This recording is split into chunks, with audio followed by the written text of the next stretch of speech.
ഇന്ന് ഞാനിവിടെ സംസാരിക്കാൻ പോകുന്നത് ഈ 2025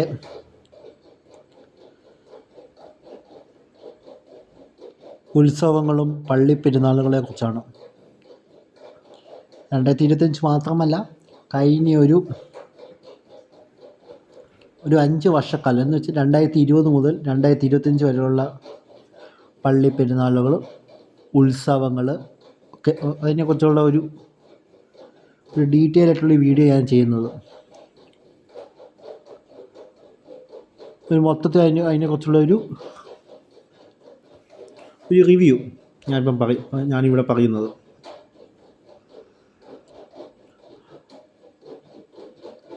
രണ്ടായിരത്തി 20 തുടങ്ങുന്നതിന് മുമ്പ് എന്ന് വെച്ചാൽ 2010 2000 തൊട്ട് 2019 വരെ എന്ന് വെച്ചാൽ 2000 10 ഈ ഒരു കാലഘട്ടത്തിൽ ഏറ്റവും നല്ല പള്ളിപ്പെരുന്നാളുകൾ, ഉത്സവങ്ങളൊക്കെ സുവർണ്ണ കാലഘട്ടമായിരുന്നു, ആഘോഷങ്ങളുടെ കാലഘട്ടമായിരുന്നു. നല്ല നല്ല പരിപാടികൾ, വെടിക്കെട്ടായാലും അതുപോലെ ആചാരങ്ങൾ, നല്ല രീതിയിൽ ആചാരങ്ങളും അതുപോലെ അതിൻ്റെ കർമ്മങ്ങൾ എല്ലാം നല്ല രീതിയിൽ നല്ല രീതിയിൽ നടന്നു പോയിക്കൊണ്ടിരിക്കുകയായിരുന്നു. പിന്നെ എല്ലാവരും ജാതി മത ഭേദമന്യേ എല്ലാവരും പങ്കെടുക്കുമായിരുന്നു ഈ പറയുന്ന എല്ലാ ഉത്സവങ്ങളും. അതുപോലെ നമ്മുടെ എല്ലാ പള്ളിപ്പെരുന്നാളുകളും എല്ലാ ജാതി മത ഭേദമന്യേ എല്ലാവരും ഇത് പങ്കെടുക്കുമായിരുന്നു. ഇപ്പോൾ ഈ കഴിഞ്ഞ ഒരു 5 വർഷക്കാലമായിട്ട് എന്ന് വെച്ചാൽ കൊറോണയ്ക്ക് ശേഷം ഇതിനൊക്കെ ഒരു മാറ്റം വന്നു. പണ്ടെന്ന് വെച്ച് 2010 ശരിക്കും പറഞ്ഞിട്ടുണ്ടെങ്കിൽ എല്ലാ മനസ്സിന് നല്ലൊരു മത്സരമായിരുന്നു. ഇപ്പോൾ ഒരു നാട്ടിൽ ഉത്സവം നല്ല രീതിയിൽ നടത്തിയാൽ പള്ളിപ്പെരുന്നാൾ അതിനേക്കാൾ മികച്ച പള്ളിപ്പെരുന്നാളായിരിക്കും നടത്തുന്നത്. ചിലപ്പോൾ ഉത്സവം നല്ല രീതിയിൽ നടത്താൻ പറ്റിയില്ലെങ്കിൽ പിന്നെ പള്ളിപ്പെരുന്നാൾ അതിനേക്കാൾ മികച്ചതാക്കും. ചിലപ്പോൾ പള്ളിപ്പെരുന്നാൾ ഇച്ചിരി ഡൗൺ ആയാൽ ഉത്സവം അതിനേക്കാളും കെങ്കേമം. ഇങ്ങനെയായി നടന്നു പോയിക്കൊണ്ടിരുന്നത്. പ്രത്യേകിച്ച് നമ്മുടെ ചെമ്പേരി പള്ളിപ്പെരുന്നാൾ, അതുപോലെ പയ്യാവ് ഉത്സവം, അരങ്ങ ഉത്സവം, പിന്നെ തൃശ്ശൂർ പൂരം, അങ്ങനെ നമ്മുടെ കേരളത്തിൽ ഒട്ടുമിക്ക പള്ളിപ്പെരുന്നാൾ ഉത്സവങ്ങളൊക്കെ ഒരു ആവേശപരമായിരുന്നു. നല്ല ആവേശവും ആഘോഷപരമായി നടന്നു പോയിക്കൊണ്ടിരുന്നത്. ഈ ഒരു കാലഘട്ടം എന്ന് വെച്ചാൽ ഈ ഒരു 20 എത്തിയപ്പോൾ, കഴിഞ്ഞ ഒരു 5 വർഷക്കാലമായിട്ട് എല്ലാവർക്കും ആക്രാന്തം മാത്രമേ ഉള്ളൂ. എന്ന് വെച്ചാൽ അമിതമായ ഭക്തിയും. പണ്ടെന്ന് വെച്ചാൽ ഭക്തിയുണ്ട്, പക്ഷെ അത് അമിതമല്ല, ഒന്നും അങ്ങോട്ടൊരു ഓവറല്ല, എല്ലാം ഒരു മിതമായ രീതിയിലാണ് പോയിക്കൊണ്ടിരുന്നത്. ഇന്നിത് കാര്യങ്ങൾ മനുഷ്യൻ്റെ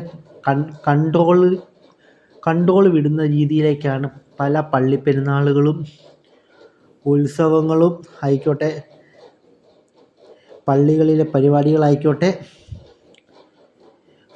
പല ചടങ്ങുകളായിക്കോട്ടെ, അതുപോലെ അമ്പലങ്ങളിലെ കർമ്മങ്ങളായിക്കോട്ടെ, എന്ത് ചടങ്ങുകളായിക്കോട്ടെ, എല്ലാം അതിര് വിടുകയാണ് ചെയ്യുന്നത് ഇന്നത്തെ കാലത്ത്.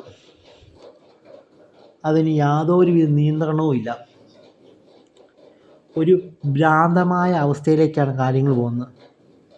ഭക്തി വേണം, വിശ്വാസം വേണം, പക്ഷേ ഇന്ന് അതല്ല. ഇന്ന് അത് ഭയങ്കരമായ ഒരു ഭ്രാന്തമായ അവസ്ഥ. വിശ്വാസമൊക്കെ അതിര് വിടുന്ന രീതിയിലേക്കാണ് കാര്യങ്ങൾ പോകുന്നത്. പള്ളികളിൽ പല പരിപാടികളാണെങ്കിലും, അമ്പലങ്ങളിലോ ഇതാണെങ്കിലും, അത് മുസ്ലിംസിൻ്റേതാണെങ്കിൽ അവരുടെ മക്കയിലാണെങ്കിലും, അതുപോലെ പള്ളിയിൽ ഉറൂസാണെങ്കിലും ഇതാണ്, അതൊക്കെ അതിര് വിടുന്ന രീതിയിലേക്കാണ് കാര്യങ്ങൾ പോകുന്നത്. ഈ ഒരു 5 വർഷ കാലഘട്ടമാണ് ഏറ്റവും ദയനീയമായി ഇത് കാണപ്പെടുന്നത്. ദയനീയം എന്ന് വെച്ചാൽ അതീവ ദയനീയമായിട്ടാണ് നമ്മുടെ സമൂഹവും ഇത് പോയിക്കൊണ്ടിരിക്കുന്നത്. എല്ലാ മതവിഭാഗക്കാരും ഈ ഒരു ട്രെൻഡിലേക്കാണ് പോകുന്നത്. ഒന്നും അങ്ങോട്ട് ഒരു കൺട്രോൾ ആവുന്നില്ല. ഒരു മതത്തിൽ ചെയ്യുന്നതെന്ന് അതാണ് അടുത്ത മതം അതിനെ കോപ്പി അടിച്ച് അതിനേക്കാളും പരിതാപകരമായിട്ടാണ് അത് പോകുന്നത്.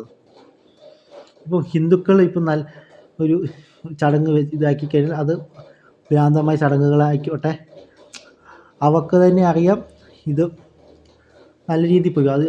അതൊരു ഭ്രാന്തമായ രീതിയിലേക്ക് അത് പോയി കഴിഞ്ഞാൽ ക്രിസ്ത്യാനിയാണെങ്കിൽ അവരുടെ പള്ളിപ്പെരുന്നാളിനായി അത് അതിലേക്ക് അത് കൊണ്ടുവരികയും അത് വലിയ രീതിയിൽ അതൊരു കാണുമ്പോൾ നമുക്കൊരു ദയനീയമായ രീതിയിലേക്ക് അത് തോന്നുകയും ചെയ്യും. ഒരു നമ്മുടെ മതത്തിൻ്റെ വിശ്വാസത്തെയും വ്രണപ്പെടുത്തുന്ന രീതിയിലും, വിശ്വാസത്തെയാണെങ്കിലും നമ്മുടെ ആ ഒരു ഭക്തി ഇത്രനാൾ നമ്മൾ കാത്തു സൂക്ഷിച്ച ആ ഭക്തി അത് വ്രണപ്പെടുത്തിയാണ് അതെല്ലാം മുന്നോട്ട് പോകുന്നത്. എല്ലാ മതത്തിലുമുണ്ട്. ഹിന്ദു മതത്തിലാണെങ്കിലും ക്രിസ്തു മതത്തിലാണെങ്കിലും മുസ്ലിം മതത്തിലാണെങ്കിലും ബുദ്ധമതം, എല്ലാ മതത്തിലും ഇതിപ്പോൾ ഇന്ന് പ്രത്യേകിച്ച് അത് വലിയൊരു പരിതാപകരമായ അവസ്ഥയിലേക്കാണ്, വലിയൊരു അപകടത്തിലേക്കാണ് ഇത് ചെന്നപ്പെടുന്നത്. ആവശ്യമില്ലാത്ത രീതിയിൽ പണം ഇതിലേക്ക് വിശ്വാസികൾ പണം ഒഴുക്കുവാണ് ഇതിലേക്ക്. എല്ലാവർക്കും പ്രശ്നങ്ങളുണ്ട്, പ്രശ്നങ്ങളുണ്ട്, അസുഖങ്ങളുണ്ട്, കാലത്തിനനുസരിച്ച് അതുപോലെ പ്രകൃതി വരുന്ന പ്രകൃതിയിൽ വരുന്ന മാറ്റങ്ങൾ, കാലാവസ്ഥ വ്യതിയാനം കൊണ്ട് ചിലപ്പോൾ നമുക്ക് അസുഖങ്ങൾ, രോഗങ്ങൾ എല്ലാം വരാൻ സാധ്യതയുണ്ട്. നമ്മൾ കഴിക്കുന്ന ഭക്ഷണത്തിൻ്റെ ആ ഘടനകളും ഒക്കെ മാറ്റങ്ങളുണ്ട്. ഇപ്പോൾ എല്ലാം ജങ്ക് ഫുഡ് കാര്യങ്ങൾ, 99% പേരും എല്ലാവരും ഹോട്ടലിൽ തന്നെയാണ് ഭക്ഷണം കഴിക്കുന്നത്. അപ്പോൾ അതിൻ്റേതായ ആരോഗ്യ പ്രശ്നങ്ങൾ എല്ലാവരുടെയും ഉണ്ടാവും. ജീവിതത്തിലുണ്ടാവും, എല്ലാവരുടെ ശരീരത്തിലും അത് ഉണ്ടാവും. അത് നമുക്ക് നിയന്ത്രിക്കാനേ പറ്റുള്ളൂ. അല്ലാതെ നമ്മളതൊരു ദൈവമേ അസുഖം മാറ്റിക്കൊടുക്കണേ, അതൊരു നമ്മുടെ മതത്തിൻ്റെ ഒരു ഭ്രാന്തമായ വിശ്വാസത്തിലേക്ക് അത് കൊണ്ടുപോകാൻ പാടില്ല. അത് നമ്മൾ അതിലേക്കത് ഉൾപ്പെടുത്താൻ പാടില്ല. വേണം, വിശ്വാസം വേണം, വിശ്വാസവും വേണം, പ്രാർത്ഥന വേണം, എല്ലാം വേണം. പക്ഷെ ഒന്നും അമിതമാകരുത്. പണ്ടുള്ളവർ പറയുന്നത് കേട്ടില്ല, അമിതമായ അമൃതം വിഷമെന്ന്. ഇന്ന് അതാണ് നടക്കുന്നത്. ഒന്നും അമിതമാകരുത്, എല്ലാം നല്ല രീതിയിൽ പോവുക.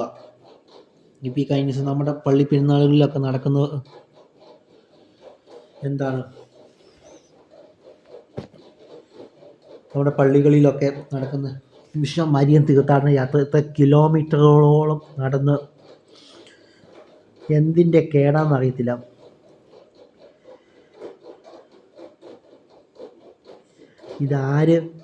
ഇതൊക്കെ എല്ലാവർക്കും അസുഖങ്ങളും കാര്യങ്ങളും, എത്രയോ കിലോമീറ്റർ നടന്നാലും അച്ഛന്മാരുടെ ബിഷപ്പന്മാരുടെ എന്നൊക്കെ ചിലപ്പോൾ അവർക്ക് അതിന് ബുദ്ധിമുട്ടുണ്ടാകും. അവർക്ക് വേറെ വിഷമങ്ങളോ ദുഃഖങ്ങളോ ഇല്ല. പക്ഷെ അതുപോലെ സാധാരണ വിശ്വാസികളായിക്കോട്ടെ, സാധാരണക്കാർക്ക് അവർ മനസ്സിൽ ദുഃഖങ്ങൾ വേറെ, മക്കളുടെ കല്യാണം നടക്കാതെയും എല്ലാം കൊണ്ടാകാൻ മക്കൾ അടുത്തില്ലാതെയും എല്ലാം വിദേശത്ത് ജോലി ചെയ്യുകയും അതിൻ്റെ വിഷമം കൊണ്ടാണ് അവർ ഇതിലിറങ്ങി പുറപ്പെടുന്നത്. അതിനെ ദുരുപയോഗിച്ചാണ് ഈ നമ്മുടെ അച്ഛന്മാരായിക്കോട്ടെ, നമ്മുടെ മതമേലധ്യക്ഷന്മാരായിക്കോട്ടെ, ഇതിന് മുതലാക്കുന്നത്. വിശ്വാസികളാണെങ്കിൽ കണ്ണും അടച്ച് ഇതിന് പുറകെ പോവുകയും ചെയ്യും. ഇപ്പോൾ ഒന്നാമത് നല്ല കടുത്ത തണുപ്പുമാണ്. ഈ കടുത്ത തണുപ്പിനെ വക വയ്ക്കാതെയാണ് ഓരോരുത്തന്മാർ കടന്ന് ഓരോ പദയാത്രയും ഇതും. ക്രിസ്മസിനാണെങ്കിൽ പകുതി സമയം എല്ലാവരും ഫുൾ ടൈം പുറത്താണ്. വലിയ 2 നില വലിയ പള്ളികളുണ്ടെന്ന് പറഞ്ഞിട്ട് കാര്യമില്ല. വിശ്വാസികൾ മുന്നിൽ പുറത്തിരുന്ന് തണുപ്പും കൊണ്ട് ഇങ്ങനെ കാണുമ്പോൾ നമുക്കും കഷ്ടം തോന്നുന്നുണ്ട്.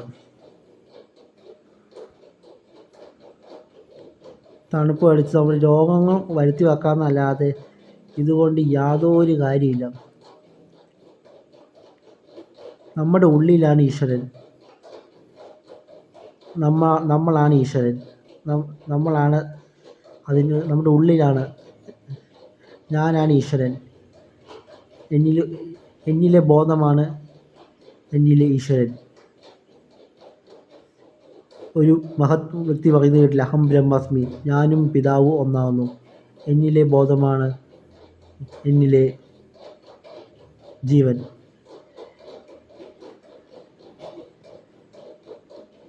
ഈ ഒരു ആപ്തവാക്യം ഒന്നും കൂടി ഞാൻ പറയുന്നു. അഹം ബ്രഹ്മാസ്മി, ഞാനും പിതാവും ഒന്നാകുന്നു. എന്നിലെ ബോധമാണ് എന്നിലെ ജീവൻ. ഈ ഒരു ആപ്തവാക്യം മനസ്സിലാക്കി വേണം നമ്മൾ മുന്നോട്ട് ജീവിക്കാൻ. അതുകൊണ്ട് നമ്മൾ വളരെ മതത്തിൻ്റെ ഭ്രാന്തമായ അവസ്ഥയിലേക്കും നമ്മൾ വഴുതി പോവാതെ വിശ്വാസം വേണം. വിശ്വാസത്തോടെ അത് അമിതമാകരുത്. നമ്മൾ പള്ളിയിൽ പോവുക, അല്ലെങ്കിൽ അമ്പലത്തിൽ പോവുക, എല്ലാ ആവശ്യത്തിനാവാം. അത് അമിതമാകരുത്. അമിതമായാൽ അമൃതം വിഷം. എല്ലാം മിതമായ രീതിയിൽ നല്ല രീതിയിൽ പോവുക. ഒന്നിൻ്റെ മുന്നിൽ അടിമപ്പെടാൻ പാടില്ല. നമ്മുടെ ഉള്ളിലാണ് ഈശ്വരൻ. നമ്മുടെ ഉള്ളിലാണ് ജീവൻ. നമ്മൾ ഈ ഭൂമിയിൽ നിന്ന് വേർപെട്ടു പോയ നമ്മുടെ ഉള്ളിലെ ജീവൻ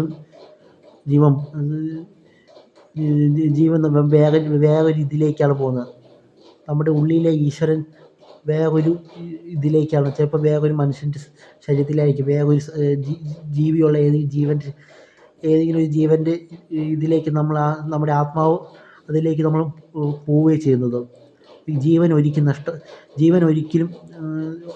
ഒരിക്കലും മരണമില്ല. ജീവൻ എന്നും നിലനിൽക്കും നമ്മുടെ പ്രകൃതിയിൽ ഉള്ളിൽ തന്നെ. അത് ചിലപ്പോൾ നമ്മുടെ മരത്തിലായിരിക്കും, നമ്മൾ സസ്യങ്ങളിലായിരിക്കും, ചിലപ്പോൾ മൃഗങ്ങളുടെ ഇടയിലായിരിക്കും. ഒരു വ്യക്തിയോ ഒരു മനുഷ്യനോ ഒരു സസ്യമോ മരിച്ചു കഴിഞ്ഞാൽ അവൻ്റെ ഉള്ളിലെ ജീവൻ ഒരിക്കലും പോകില്ല.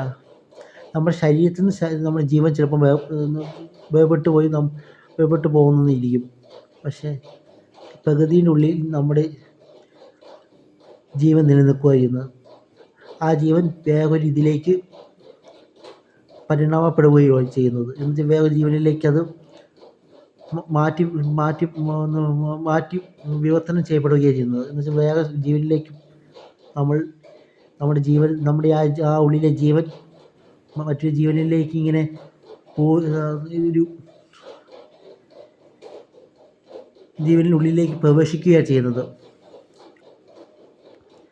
അപ്പോൾ അവിടെ നമ്മളാണ് വേറൊരാളുടെ ശരീരത്തിൽ ചിലപ്പോൾ നമ്മുടെ ജീവനായിരിക്കും തുടിക്കുന്നത്. ചിലപ്പോൾ ആ വ്യക്തി കുറച്ച് പ്രായം കഴിയുമ്പോൾ അത് മരിച്ചു കഴിഞ്ഞാൽ ആ ജീവൻ വേറൊരു ഇതിലേക്ക് പോകും. അങ്ങനെ ഇതിങ്ങനെ പരിണാമപ്പെടും. ഇതൊരു പ്രോസസ്സാണ്, ഒരു ചെയിൻ പോലത്തെ ഒരു പ്രോസസ്സിങ്ങാണ്. ഇതിങ്ങനെ എല്ലാ ജീവനിലേക്ക് പോകും. പണ്ടുള്ളവർ പറയുന്നത് കേട്ടില്ല, 1000 ജന്മങ്ങൾക്ക് ശേഷമാണ് ഒരു മനുഷ്യ ജന്മമെന്ന്. പണ്ട് ചിലപ്പോൾ നമ്മൾ ഇതായിരിക്കും, വേറെ എന്തെങ്കിലും സസ്യമായിരിക്കും, ചിലപ്പോൾ നമ്മൾ മൃഗമായിരിക്കും. പണ്ടൊക്കെ ഉള്ളവർ പറയുന്നത് പശുവോ ആളയോ പോത്തോ അതുപോലെ പൂച്ചയോ പട്ടിയൊന്നും അടുത്ത ജന്മം അതൊന്നും ആകരുത് എന്നാണ് അവർ പ്രാർത്ഥിക്കുന്നത്. ഇതിപ്പം ശരിക്കും പറഞ്ഞാൽ 1000 ജന്മങ്ങൾക്ക് ശേഷമാണ് ഒരു മനുഷ്യ ജന്മം. ഒറ്റ മനുഷ്യജന്മേ നമ്മൾ ലോകത്തുള്ളൂ, അല്ല നമ്മുടെ ഒരു ജന്മത്തിലുള്ളൂ. അത് നമ്മൾ നന്നായിട്ട് അടിച്ച് പൊളിച്ച് ആരെയും ബുദ്ധിമുട്ടിക്കാതെ, ആരെയും വിഷമിപ്പിക്കാതെയും നല്ല രീതിയിൽ ജീവിതം ജീവിച്ച് തീർക്കുക. അല്ലാതെ ഒന്നും രണ്ടും പറഞ്ഞ് ആത്മഹത്യ ചെയ്യാതെ ആ ഒരു ജീവൻ നമ്മൾ നഷ്ടപ്പെടുത്തരുത്. നല്ലത് ഉള്ളത് കുറച്ച് വെച്ച് നമ്മൾ ജീവിച്ച് അടിച്ച് പൊളിച്ച്